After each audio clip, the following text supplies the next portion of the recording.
জি sir, yes sir, আপনি কোনো tension করেন না। আপনি যে ঠিকানা দিচ্ছেন ওই ঠিকানায় যাই ফাটুমু। খালি কি ফাটুমু, এলাকা পুরো তছনছ করে ফেলাম। ঠিক আছে স্যার, যাই স্যার। অনেক দূর যাইতে হইব, গতিটা আরো বাড়িয়ে দিই। বাপরে, গতি ঠেলাই তো চোখে কিছু দেখতেছি না, চশমাটা পরে বই। কাগজ তুই গেল। হাই হাই, যে লোকেশনে যে আমার ফুটন লাগবো ওই ঠিকানাটা তো কাগজে লেখা ছিল। লোকেশনটা তো মুখস্থ করি নাই। কাম সারছে, কি করি এখন তো ব্যাগ গিয়ারও দিয়া পারো না। না, আমার তো কোনো না কোনো জায়গায় যে ফুটনই লাগবো। কি করি কই পুরি। ওই তো সবুজ শ্যামল একটা দেশ দেখা যাইতেছে।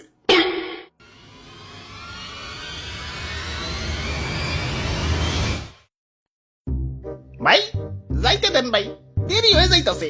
আব্বে হালায়, তুমি কোন আইসে দেখছো? চাঁদা পয়েন্ট, চাঁদা ছাড়া ঢুকতে দন যাবো না। ওরে বাপুরে, ইয়া চাঁদা দেও আর আগে বাড়াও। চাঁদা তুলেন কেন ভাই?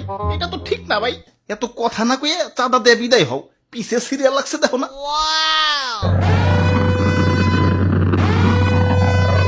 আরে আরে খারাও, তো তারা হুরা গেলা। ওই আমার পথ আটকেও না, আমার একটু সামনে গিয়া ফুটতে হইব। কিন্তু সামনে যাইতে হলে যে চাঁদা দেন লাগবো। এই চাঁদা হবাই চাঁদা, এই রাস্তা দিয়ে যেই যাইব তারই চাঁদা দিতে হইব। দেন আপনার চাঁদা দাদা 150 টাকা। 150 টাকা? এই আমার কাছে কোনো টাকা নাই। টেকা না থাকলে তো যাইতে দেন যাবো না। ওই ইমার্জেন্সি ভাই, আমার একটু সামনে যাই ফুটন লাগবো, যাইতে দাও ভাই। না না, চাঁদা ছাড়া তো কোনোভাবেই যাবে দেন যাবো না। কাম সারছে রে, কোন দেশে বললাম? অন্য দেশে ঢুকতে গেলে তো এন্টি মিসাইল সিস্টেমের মুখোমুখি হইতে হয়, এনে তো চাঁদার মুখোমুখি ওর লাগতাছে। ওরে বাপুরে, এইটাই আমাকে উন্নত প্রযুক্তির এন্টি মিসাইল সিস্টেম। আরে ভাই বুঝতেছো না, ইমার্জেন্সি ভাই, আমার সামনে যে ফুটন লাগবো। বিশ্বাস করো ভাই, আমি তোমাকে দেশে ঢুকতাম না ভাই। খালি যে টার্গেটে যে আমার ফুটন লাগবো ওই ঠিকানাটাই হারিয়ে ফেলাইছে। এখন এটাই আমার জীবন, লঞ্চ করার পর আমার ফুটনই লাগবো, যাইতে দাও ভাই। যাও না করছে কেরা, চাঁদা দিয়ে জেনে মনে হয় হেনে যায় ফুটোগা। খালি শপিং মলটা বাদ দিয়ে, কারণ বাঙালি 99% এখন শপিং মলেই। ওরে বাপুরে, ইয়া চাঁদা দেও আর আগে বাড়াও। চাঁদা, চাঁদা, চাঁদা, চাঁদা, আরে ধর, এই তত মানুষের বেলায় কোথাও শান্তি পাইতেছি না। একে তো আমার জায়গায় জায়গায় ফুটিয়া ফাটিয়া দুনিয়া জুড়ে একটা গ্যাঞ্জাম বাজিয়ে দিছে, তার উপরে তোরা চাঁদাবাজিতে রাস্তা আটকে বয়ে রয়েছিস। ওই তোরা কি দুনিয়াটার একটু গুছিয়ে গেছে সুন্দর রাখতে পারস না?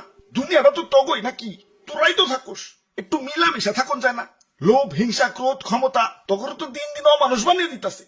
আরে আমার ভাবতেও অবাক লাগে, এই মানুষ আমারে বানাইছে ওকে নিজে কই ধ্বংস করার জন্য। কিছু মানুষের রাজনৈতিক ঝগড়া আর ক্ষমতার লোভ শাস্তি দিচ্ছে সারা দুনিয়ার নিরীহ মানুষদের। আমি যখন আকাশে উঠি, নিচে দেখি বাচ্চারা খেলছে।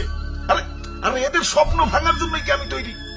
এই সুন্দর পৃথিবীটা তো শুধু রাজনীতিবিদদের জন্য না, এটা সবার। এখানে শান্তিতে বেঁচে থাকার অধিকার সবার। শান্তি বাদ দিয়ে অশান্তি জ্ঞান করস তোরা? তোরা মানুষ না, তোরা সবাই অমানুষ হয়ে গেছস। তোরা যদি মানুষই হইতি, মানুষ হয়ে মানুষ মারতে পারতি না। তোরা সেদিনই মানুষ হবি যেদিন আমাকে বানানো বাদ দিয়া পৃথিবীটাকে সুন্দর বানানোর চেষ্টা করবি। তোরা সেদিনই মানুষ হবি যেদিন আমাকে বানানো বাদ দিয়া নিজের ভাইদেরকে বুকে টেনে নিবি। আরে এত কথা কিসের? ইনি কি সিনেমা দেখতে বইছি? ভালোই ভালোই চাঁদা দিয়ে যাও, চোখের সামনে থেকে সরো, জ্ঞান দিতে আইছে।